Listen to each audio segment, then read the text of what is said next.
Here's a brief introduction to the architecture of the XR space.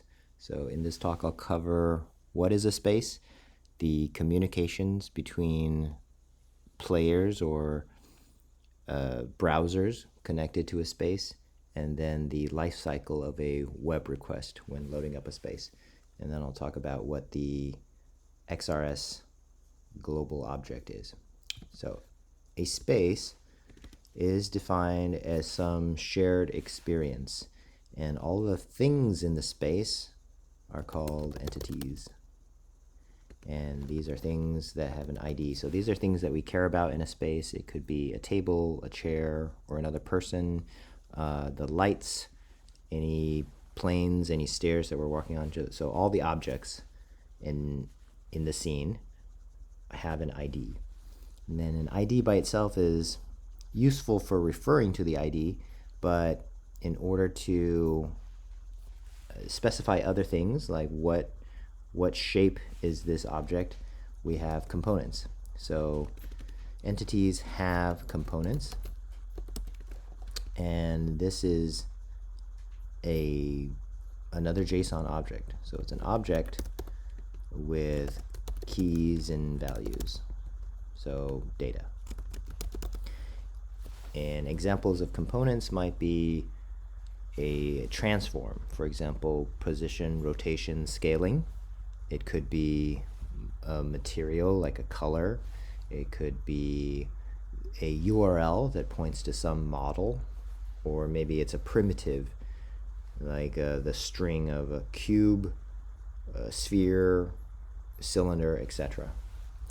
And that's up to us to define. The components by themselves are just some shape of data but it needs to be interpreted by a system. And we'll talk about that a little bit later, but the space is really the data. So if we were able to save this into a database and load it up as shared data in a space, then we can agree that, hey, these are the things in the space. These are the people in the space. This is the spaceship, the sky. This is the space. Okay, so communications between browsers is, what kind of communications do we need and how does it happen? So the communications relay changes to the space. So if you're thinking about the space as a shared object like this, and maybe the keys in this could be like person 1, could be an entity ID, and it has some components on there, and there could be person 2, another entity ID, and some other components on there, then the type of messages are just mutating this shared object. And so how do you mutate a JSON object? Well, you can add a key. So you can add a key with some value, right? So that's essentially create entity. And if you're going to create an entity, you're providing an ID, which is the key. Right, so you provide an ID, and then what is the value of that? So that's the component. So then you provide components. So you provide these 3 things, and then that's how you inject a new key into this shared object. Other than that, you can say that a person left or an item was deleted, right? So you can say delete entity, and then for that you just need the ID. And what else? Then editing, so you can insert, you can delete, and then you can update. But when you update, the ID is immutable. The components you can probably change. And so when we talk about editing something, we're really talking about modifying the components. So if we dig in deeper into how we mutate this thing, if there are components like component 1 and it has some data, and then you have component 2 and some data, and when we talk about updating a component, we're really talking about a couple of things. It could be add a new component, in which case, what's the data? Or modifying the component. So if we update an existing component, then here's the new data. So these two could be combined to be called just upsert component, or upsert entity, and here's the list of components, component name, and the new component value. And it could be an object of this, right? Keys and values. And of course you can delete a component with the name of the component on the ID. So you take the entity ID and some component name, and then you'll be able to name it. So these is really the types of communications, just similar to SQL databases. You only have a few types of messages you can give a database, in particular insert, update, delete, read. And in a similar fashion, to update a shared space, the type of communication is kind of cruddy. It's insert, create a component, create an entity, delete an entity, upsert a component, add a component, remove a component. These are the types of communications. These are the type of messages. And the way we'll communicate between browsers is we will use web sockets between browsers. And so each browser will make a connection to a server through a WebSocket, and in a Phoenix project, this will be code that exists under a space channel, and then inside the space channel that is an Elixir process, and we'll talk about processes later, but what this will allow you to do is run your code individually per connection. So each person who connects to this browser, they get a space channel, which allows you to hold a little bit of state, but also send messages to a space server. So there's this concept of this state, this JSON object, or this map rather, exists in a ephemeral data, actually it's called a space server. So when we talk about communications, we are creating this WebSocket connection. So each person gets a process called a space channel, and we're sending messages to another process called a space server, which is holding this state. And so each person, each browser that's connected can say, I'm sending a message like I created an entity, or I updated an entity, or I updated a component. Send the message to the space server, which updates its shared object and broadcasts or forwards that message to each person's space channel, ultimately sending it back to the JavaScript side. So in essence, we're just balancing or sharing the updates to the shared object with everyone who's connected. And we do that through WebSockets. And finally, how do we load a space? So in Phoenix, we have a router which defines all the different kind of paths we can take. So there is a router for a space. So we end up at a space controller, and that space controller will start a space server if it hasn't been started. And a space server is transient, meaning that if there's no more messages coming to the space server, it will shut itself down and all that data will disappear. So it actually backs the data up, this shared state, into the database. It's a minor detail, but we have a space server. This will serve up a template that will create the HTML canvas and load up some JavaScript. So we can take a look at the router. There's a router file, and the one we're interested in is this one,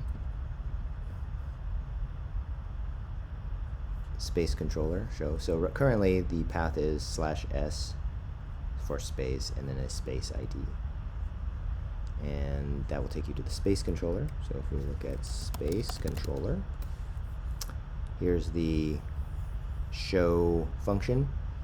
It will deconstruct the space ID from the parameters in the URL, and here's where it will find in the database an entry for the space ID, which contains a name and description and things like that, but it will find a nudge as a function which will start that gen server and send a flash message that if it can't find it. Otherwise, it will render this template, this show HTML, and sending in some variables that are useful for rendering on that template.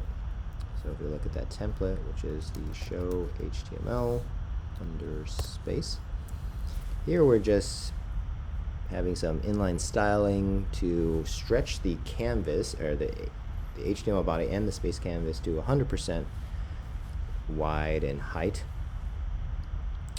Here's that canvas, and we set some IDs coming from the back end, like the space ID, and also that shared JSON objects. We just stuff it, pass it to the front end so that we can render it, and that's where we introduce this kind of this global JavaScript object that is our wrapper around Babylon.js. In the previous video, I mentioned that Babylon.js is the game engine that we're using to render 3D graphics, and so this is our entry point into setting up this thing. So this is the last piece that I wanted to introduce. So what is this TheXR.space object? It stands for the XR, extended reality space, and this class contains some context, which is really just some other metadata that is useful for sharing between systems. Remember, I mentioned systems are the things that are going to interpret the entity, the components on the entities. So we're going to introduce systems now. And in the constructor, we're just going to create this default context as some shared variables and other things that a system could find useful. And it has a couple of methods, so you can register a system and deregister a system. And there's just an array of systems that are inside this context. So when we register a system, then we really just say this context systems, and then sorry, it's not an array, it's an object. So we get the system name, and then we're saving it. And we're also calling setup on the system. So what is a system? Here is an interface for a system. So if we look at that, a system is something that a class, maybe a class, that implements some of these functions. So it has a name, it has an order for if you're initializing multiple components, some components might depend on other components being processed first, so it will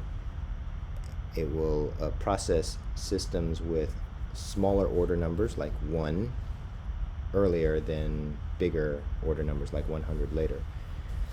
And it has only one requirement, is that it has a setup function. So you pass the XRS into it, and then it will do some initialization. So a system is something that you can possibly start, pause, tear down.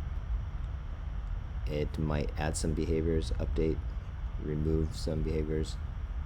So it's something that you can add to XRS and remove it. And this is where it does all the heavy lifting of making things happen.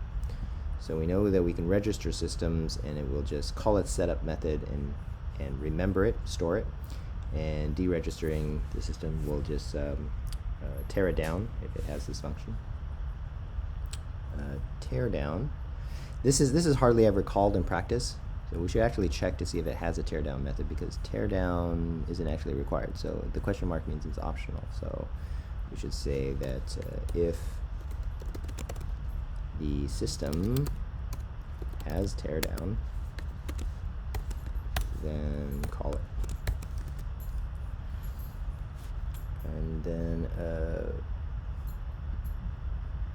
get system, we'll just look up a system by name. Then we have create entity. So in the context, we can also have a list of entities. So you can create an entity, and you can get an entity and you can delete an entity, all those properties that we've kind of mentioned before. And you can remove all the entities, and you can, this is just initializing the XRS, which will go through and initialize a bunch of default systems, because as a platform we're going to have some systems defined, and here are all the systems that I've been working on, and create a base layer of functionality. So all of the communications, all of the Babylon.js engine, these are actually themselves systems. So that's it. That's it for the XRS object, is that all it does is it registers a bunch of systems, calls their setup method, and then calls this init message, that init function method that initializes all the systems, and will start the render engine. So let's do a brief example. So we'll start our server.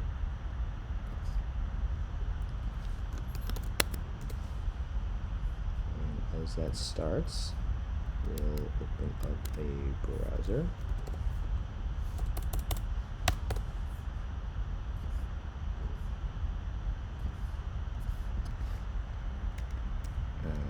It's a little bigger. So here, I'll just create a new space. Oops, create a new space. Testing 1, 2, 3, and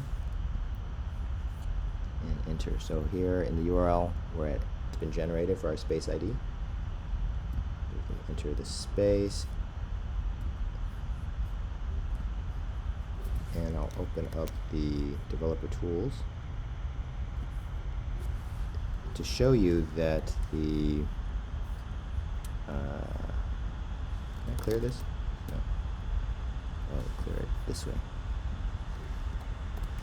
That the XRS object is defined on the window, and we can get the context, and we can see what the systems are. So you can see that there are quite a few systems. So if we do object keys XRS context systems, you'll see a list of all the systems here.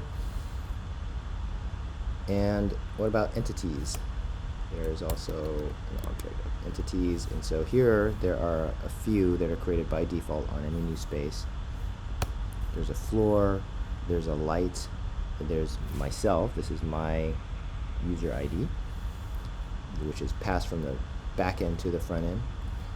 And let's just create a new object. So on the XRS, I talked about there's a create entity which takes a name. So let's just say ABCD, and a list of components optionally. Let's say let's give it a shape component, and I believe from memory this is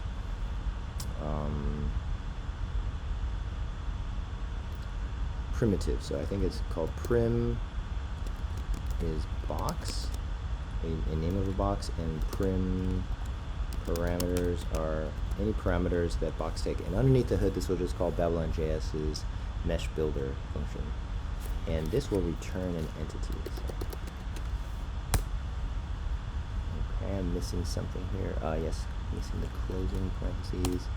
Okay, so I have an entity here, and in fact, did it draw something? There's our box. There's our box, and we can delete the entity, or we can add components on it. So we can say entity, add components on it. So we could add something now. Then we would need the name of a component, like material, and then whatever data that might be, color string.